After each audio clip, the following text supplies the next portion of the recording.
Hi, I'm Michelle Tupper from Hamilton's Fraser High School, first time at the tournament. We've just had an awesome weekend. We finally had a win today against Christchurch Boys High second team.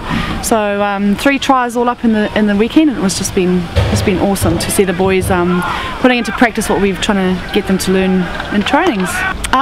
Just been really impressed with the whole tournament and how it's run. Really loved the idea of putting all the props together and all the locks together at the dinner.